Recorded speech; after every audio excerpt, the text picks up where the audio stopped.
presumimos de colaboradores y de amigos. Esta sección de miradas abiertas y manos tendidas, que cada vez que la presentamos hablamos de la sección de Isma, que fue quien diseñó todo esto, con esta sección en la que pretendemos hacer lo que en casa nos propuso Isma, que era dar voz a otros problemas y otras cosas que pasen en la vida.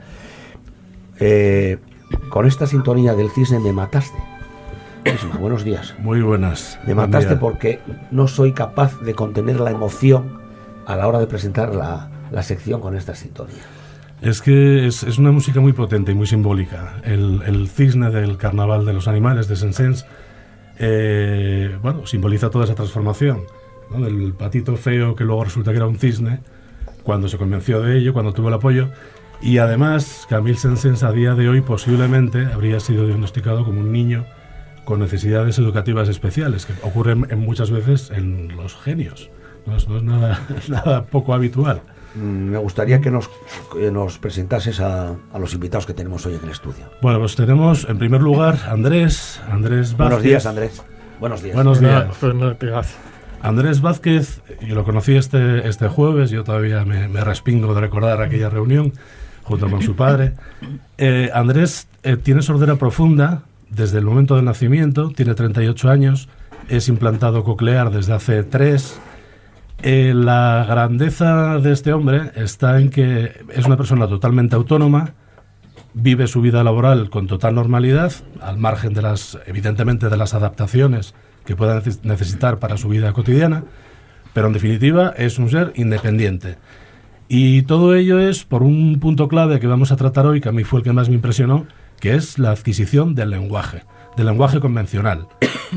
Cuando hablamos de personas sordas, todo el mundo piensa en el lenguaje de signos.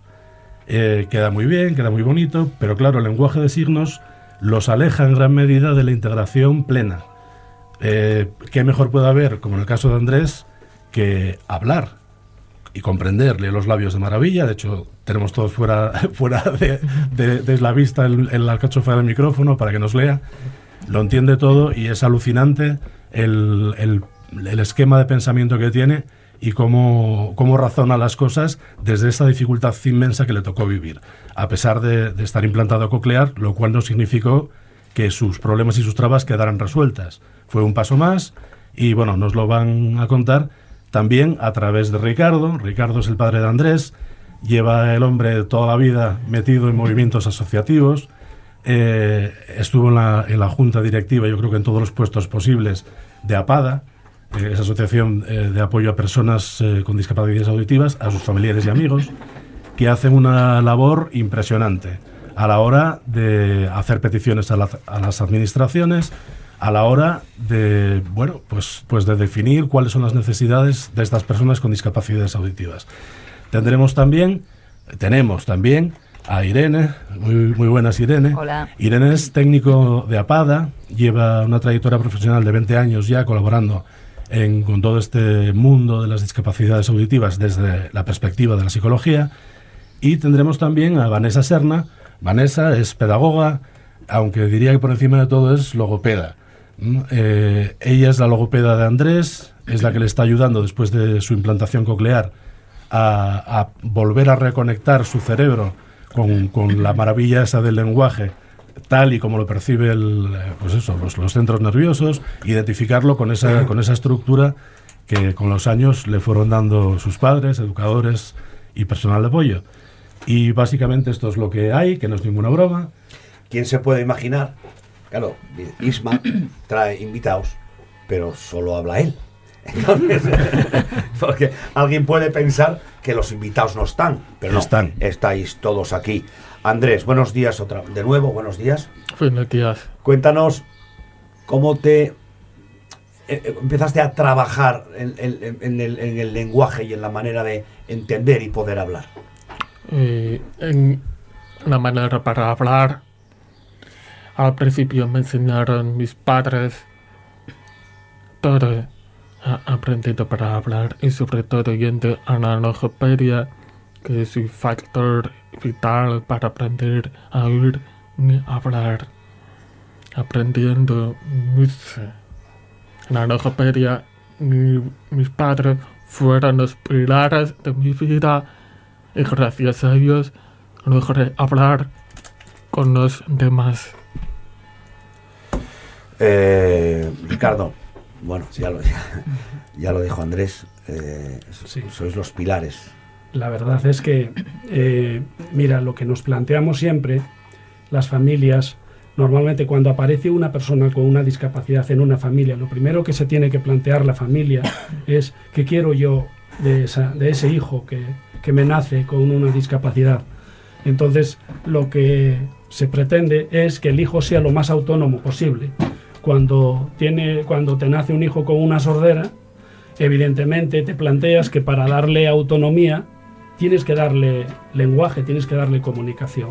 En la vida se comunica oralmente, entonces nuestro gran planteamiento fue que estábamos convencidos de que nuestro hijo tenía que hablar. Tenía que hablar porque queríamos que se comunicara, porque queríamos que fuese autónomo. Y otro de los factores que también nos llevó a ello es teníamos que darle un nivel de lenguaje lo más bueno posible, tanto a nivel de lenguaje oral como escrito, como lectura comprensiva, como que aprendiera a leer textos y a entender lo que decían. El idioma español tiene una ventaja muy grande y es que significante y significado y lenguaje se habla y se escribe lo mismo.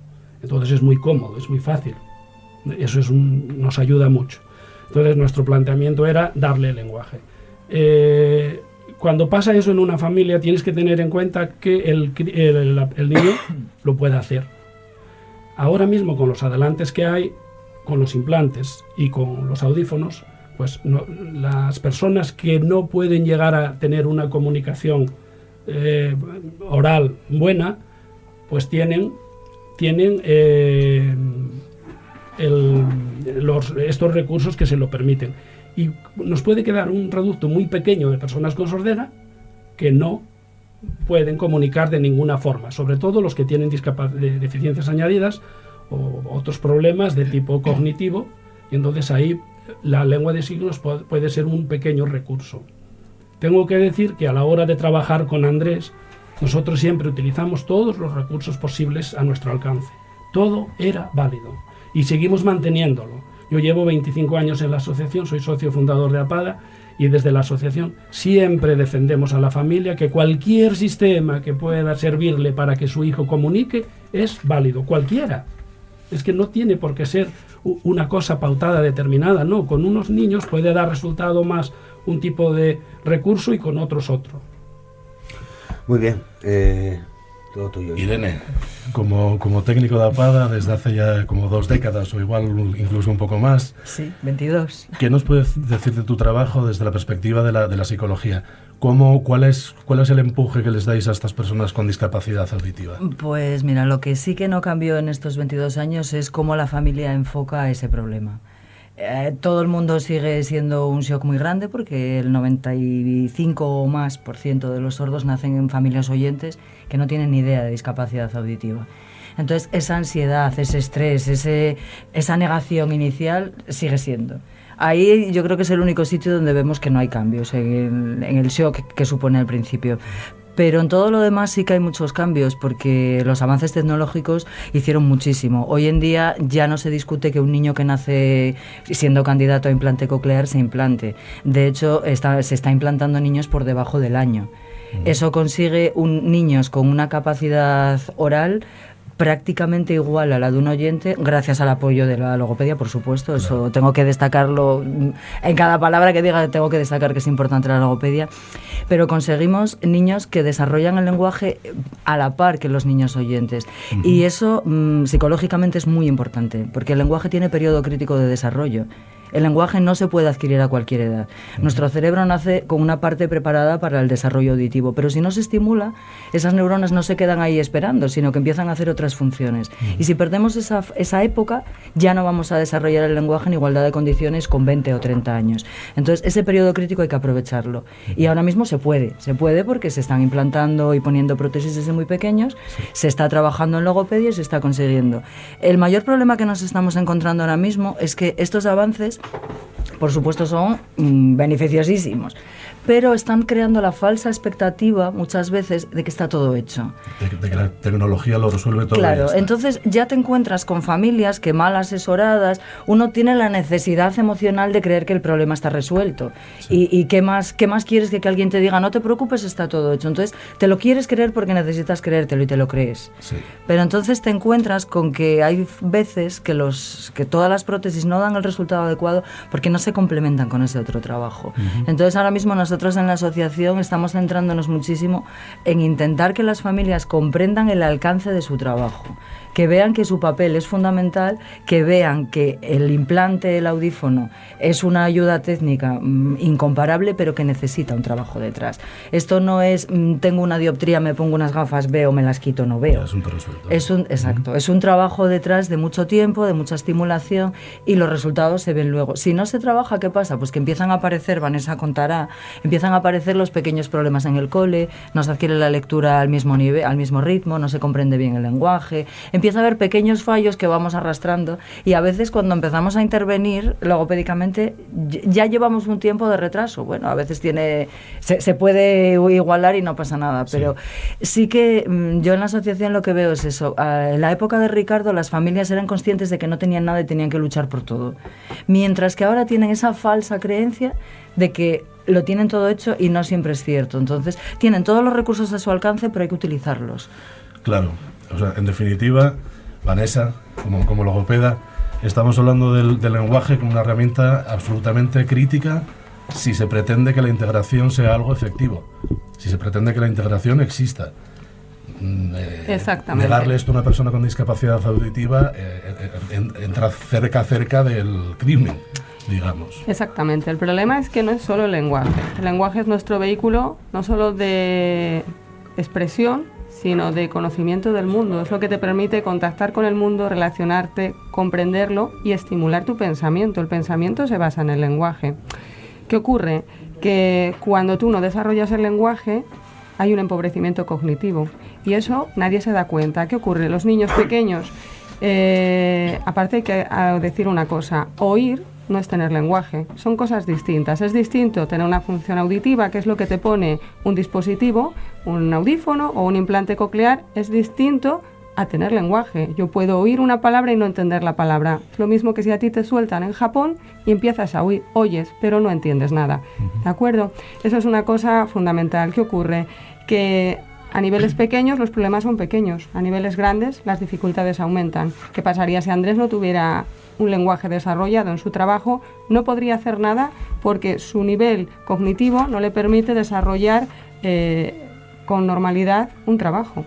No sé si entendemos. Que perfectamente, sí, es un hecho clave. Si no hay lenguaje, la integración se antoja bastante complicada.